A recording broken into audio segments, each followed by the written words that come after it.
Robert Spangler was, on the surface, everything a suburban community could admire. A former Air Force officer, a college-educated engineer, a teacher who understood the value of discipline and knowledge, and a husband and father who seemed devoted to family life. He lived in the quiet suburbs of Colorado, where lawns were perfectly trimmed, mailboxes stood straight, and every neighbor appeared to know one another. To outsiders, Robert's life was the definition of ordinary excellence, a man who had it all. From the moment he walked into the neighborhood, he carried himself with an air of calm confidence. His colleagues respected him, his students admired him, the PTA relied on his judgment. He wore the mask of perfection effortlessly. In public, he laughed easily, offered polite conversation, and seemed genuinely invested in the happiness of those around him. But behind that polished exterior, a darker reality simmered, one of control, obsession, and a chilling detachment from human life. Robert's early life suggested a trajectory toward achievement, but also hinted at a fascination with order and authority. His Air Force service instilled discipline and precision, skills he would later apply to more sinister ends. Marriage, fatherhood, and career milestones created the illusion of stability. Yet within the confines of his mind, dissatisfaction quietly took root. He sought control over every detail of life around him, measuring each relationship, each circumstance, each obstacle with calculating precision. In the home he meticulously maintained, every object had its place. Dishes were aligned, furniture positioned with care, and nothing disrupted the outward appearance of domestic tranquility. His family, wife, stepchildren, and later second wife and her children remained unaware of the quiet storm building behind the walls. For Robert, the home was not just a sanctuary, it was a laboratory for control.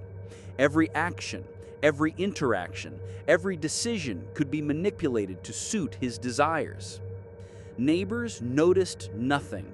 They saw a man who mowed his lawn on weekends, attended community events, and hosted barbecues with smiles and laughter.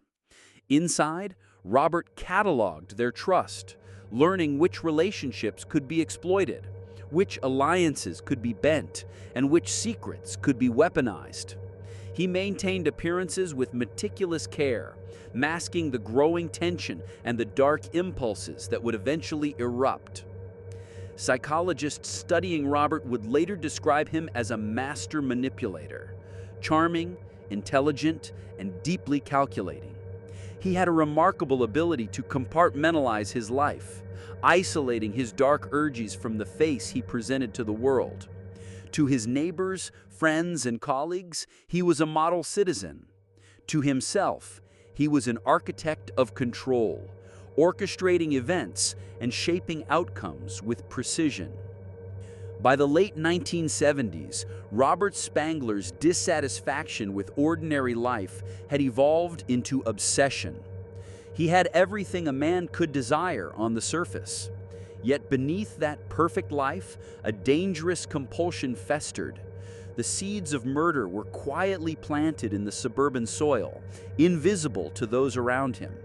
What no one knew was that the outward perfect life they admired was merely a stage, a carefully curated backdrop for acts of unspeakable violence that would eventually shatter the illusion. By the late 1970s, Robert Spangler's obsession with control had grown beyond private fantasy. It demanded action. The first murder was not impulsive. It was meticulously planned, calculated down to the smallest detail. In 1978, in his home in Colorado, Spangler orchestrated the deaths of his wife and stepdaughter, transforming a seemingly ordinary household into a crime scene designed to appear as tragic accident. He chose the timing carefully, ensuring he would be alone with them or in circumstances where witnesses were minimized. Every movement, every gesture, every household object became a tool in his deadly orchestration. He manipulated the environment, setting small but critical elements that would later mislead investigators. Candles were strategically placed, matches carefully handled, flammable materials arranged, and exits considered. The fire that would claim his wife and stepdaughter was brief but effective. Spangler ensured smoke detectors were inactive, doors were locked in a way that delayed intervention, and that any plausible cause pointed away from human hands. The blaze was enough to destroy key evidence, but not so overwhelming as to make the incident seem suspicious. It was a balance of precision and subtlety, a masterful performance in criminal engineering. In the immediate aftermath, Spangler played the role of the grieving husband and stepfather flawlessly. Neighbors, friends, and authorities alike saw only a man devastated by a sudden, tragic accident. He cried convincingly, offered support to relatives, and orchestrated the scene to maintain the illusion of innocence. His outward composure was meticulous. He knew that emotion, when measured and displayed correctly, could shield him from suspicion. Even investigators were initially deceived. The fire was classified as an accident. The community mourned, unaware that behind the grief-stricken mask was a man who had meticulously calculated the loss of human life for his own purposes. To Spangler, it was not merely murder. It was a demonstration of skill, a test of his ability to control life and death while maintaining perfect appearances. Psychologically, the act reinforced his sense of invincibility. He had acted decisively, hidden the truth, and remained socially acceptable. The thrill of manipulation, the intellectual satisfaction of orchestrating undetectable murder became addictive. This first kill was not an endpoint. It was a rehearsal, a blueprint for the acts that would follow. Spangler's life after the fire returned to its outward normalcy. He attended work, maintained social engagements, and continued his role as a responsible citizen.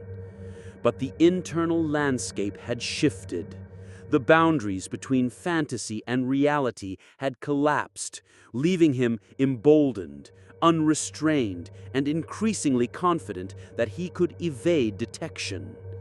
Every interaction, every decision, every smile became part of a larger design, an elaborate theater in which he was both director and actor. In these moments, the contrast between appearance and reality was stark. Friends and neighbors saw a man devastated by tragedy.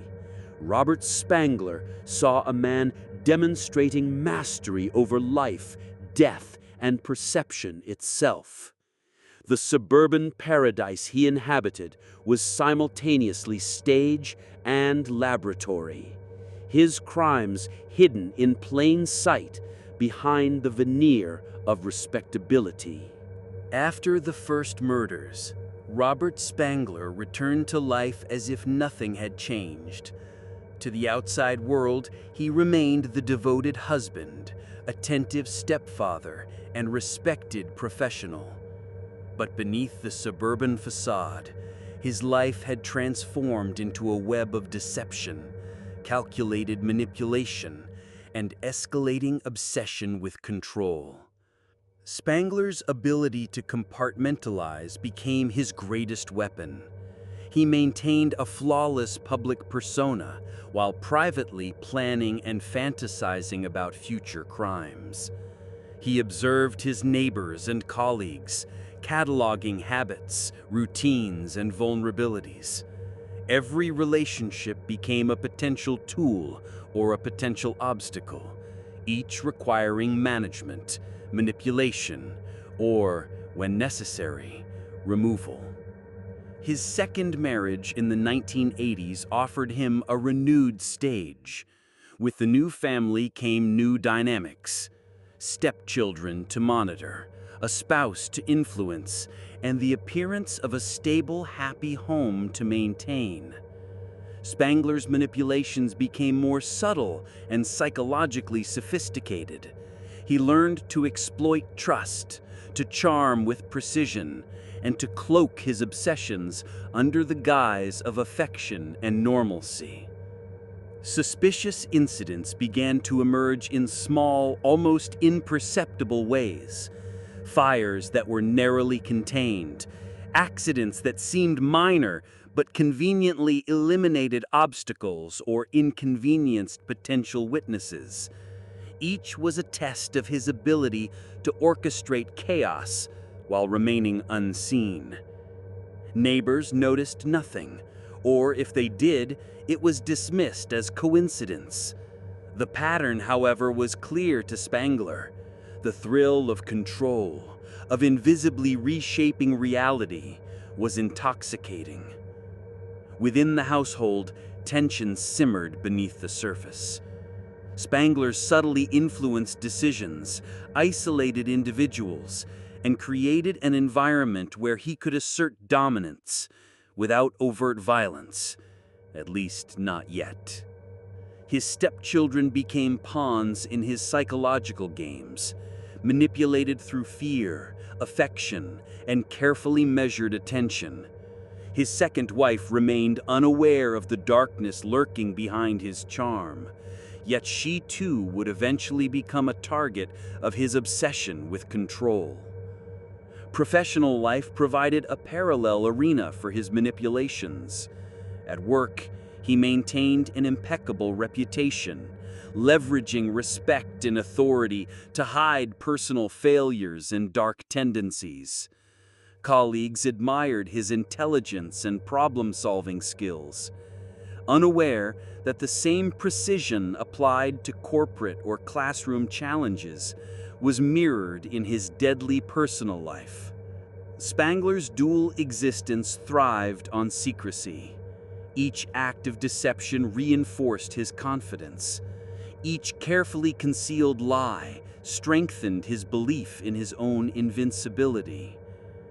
The pattern was established: meticulously planned crime followed by flawless social performance. The thrill of undetectable wrongdoing became a psychological addiction, fueling increasingly audacious and calculated acts. By the early 1990s, Spangler's ambition for control and mastery over life and death had intensified. His first murders were now templates, lessons in execution and concealment. Every day, every interaction, every family decision became an experiment, a rehearsal, a measure of his ability to manipulate reality while maintaining the suburban illusion. Neighbors and friends remained oblivious. They saw only the smiling, dependable man, father, husband, teacher, and engineer. Yet in private, Spangler's mind worked like a meticulous clock, measuring risk, controlling perception, and planning the inevitable. The darkness that began with one murder had evolved into a lifelong obsession with domination, secrecy, and the intoxicating illusion of perfection. By 1993, Robert Spangler had perfected the art of living a double life. Outwardly, he was the devoted husband, attentive stepchild, and respected engineer. Privately, he was a man driven by obsession, control, and an unyielding desire to eliminate anyone he perceived as a threat or obstacle. The final act of his murderous career would be his most calculated and chilling. His second wife, whom he had married in the late 1980s, became the focal point of his deadly attention. Stepchildren, household staff, and neighbors unknowingly played supporting roles in the narrative he meticulously constructed. Spangler began studying routines, habits, and vulnerabilities with the precision of a scientist observing an experiment. Timing was everything. Every interaction, every absence, every distraction became a calculated variable in his plan. The crime itself was executed with cold efficiency. Spangler orchestrated the murder of his second wife in a way designed to mimic an accident, just as he had with his first family. Every detail was scrutinized: placement of objects, sequence of actions, and the psychological manipulation of those around him. He ensured that evidence could not implicate him, while simultaneously crafting a narrative that would withstand scrutiny from law enforcement. He employed the same techniques that had allowed him to evade detection for years. Alibis were carefully rehearsed. Emotional responses were timed to perfection. Conversations were engineered to reinforce innocence. He understood how investigators think, how neighbors perceive tragedy, and how to exploit human assumptions.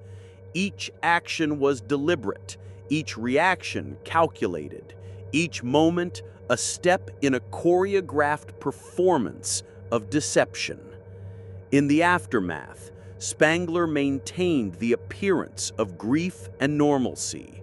He organized memorials, comforted friends and family, and participated in the community with the same controlled demeanor that had shielded him for decades. Neighbors continued to see a man devastated by tragedy. Law enforcement initially accepted the surface narrative. Yet beneath the mask, Spangler's mind was already moving to the next calculation, measuring the success of his plan, anticipating potential cracks in the facade, and perfecting the art of concealment. Psychologically, the act reinforced his sense of omnipotence. He had executed multiple murders, hidden them in plain sight, and maintained the illusion of normalcy.